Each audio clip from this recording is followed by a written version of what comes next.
Hi, welcome to my channel. I'm Nancy, and this is the 12 Days of Bookmas in July, Day 7. The 7th book we are reviewing is a Christmas book called Christmas at the Holiday House. All of the books we've been reviewing are Christmas romance novels that we are unwrapping, and it's been an adventure so far. Today is Day 7, so we're halfway through, and it's been pretty exciting. So this book, to give you a general synopsis of the book, it is about Abigail, who's the main character. She's getting ready to move to a new city for a new fresh start in the new year. But before she moves, she wants to create an unforgettable Christmas for her son. So she's headed to the beautiful town of Silver Bells, Colorado, where Abby has been hired to help one of her really good friends to take care of her grandma who is recovering. And her grandma's name's Winnie, and Winnie doesn't feel like she needs someone to sit and watch her, and she doesn't need taken care of. So she then talks Abigail, or Abby, into helping decorate Winnie's historic mansion for the holiday house. Her historic mansion, they call it the holiday house, for the town fundraiser with her grinchy grandson, Ethan. Ethan is someone who feels like he is incapable of loving anyone.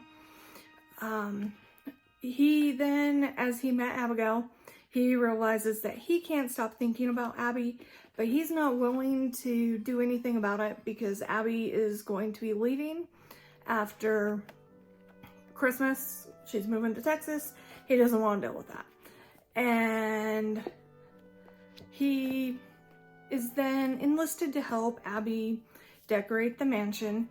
And as they decorate, he kind of starts to get those feelings where he's like, I really like her, and he can't stop thinking about their future and what it may or may not be.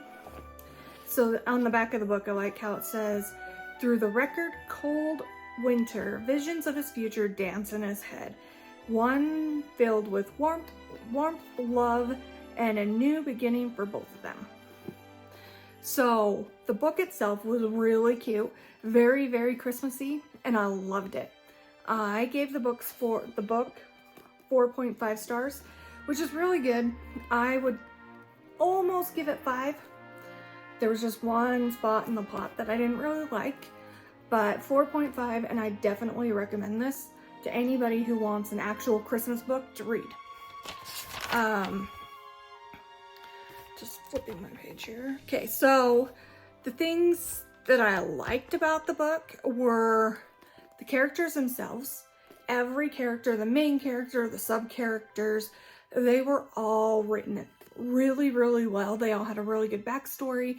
You could tell that they were all thought out. Nobody was just like randomly thrown in there.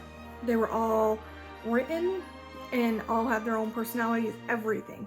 And so it made it really easy to be transported to the little town like you were there, which I absolutely loved. Loved being able to feel like I was there, in kind of watching from a bystander point. So that I actually really enjoyed. So that made, of course, go higher on my ranking. There are actually 2 love stories going on in the book. In the beginning of the book, it's Ethan and Abby, and they're the main characters, and so it does focus on them quite a bit. But then a little bit later in the book, you also get Lucy and Jose. And both love stories are written as a part of the story plot. And so none of it's like a throwaway love story that's just been tossed in, which is great. I really enjoyed that. So you kind of get like 2 stories in one, and both are really, really written well. Let's see. Christopher is Abby's son, and he is also just written as this cute little boy that you just want to pick up and hug. Like, he made every scene that he was in, made the book. It was great. I also really liked Ethan and Christopher's relationship as they got to know each other and warm up to each other. It was really great. There was no lagging with their relationship, no major issues. It was just, they hit it off fast at first and it just continued that way, which was really fun to read. So overall, that I could keep going on. I could tell you about the ending of the book, but I don't want to spoil it for anybody who hasn't read it. But it is still good. The one thing I did not like was at some points in the plot between Abby, Lucy, and Ethan and their own thoughts on their relationships and how they wanted to build it, they kind of go in a circle. So they keep thinking the same thing. They're not moving forward, but then it slowly moves forward. So it just kind of felt like the pace of their thoughts and their doubts didn't move the way, as quickly as I would have hoped. It kind of just circled around, kind of drug it out.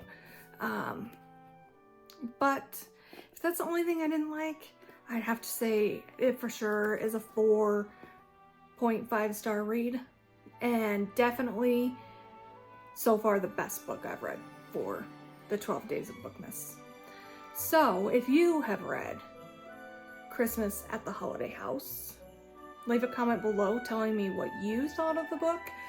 And yeah, I really want to know what your thoughts are.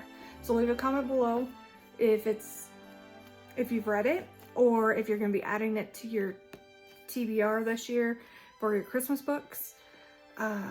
It's a relatively new book. I want to say it was published in 2020. Yeah, so it's relatively new. You should be able to find it, even though I thrifted it. So with that being said, let's go ahead and add this one to our stack and pick book number 8. Book number 8 is in this magic pile here, and we are gonna go with, you guys should know I'm really avoiding this big fat one.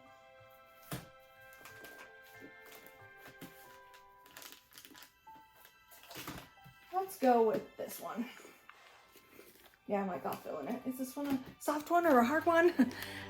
We want to keep them all. So let's see here. This is a hardback. I'm just unwrapping it. I can see now it's a Debbie McComber book, and it is Dear Santa.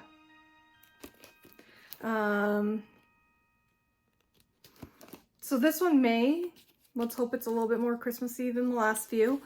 Just looking at it real quick, a special holiday wish list brings about hope, love, and second chances in this nostalgic novel from the Queen of Christmas Stories. That may give me some high hopes. So we'll see tomorrow how this book was. So again, book 8 is Dear Santa by Debbie McComber.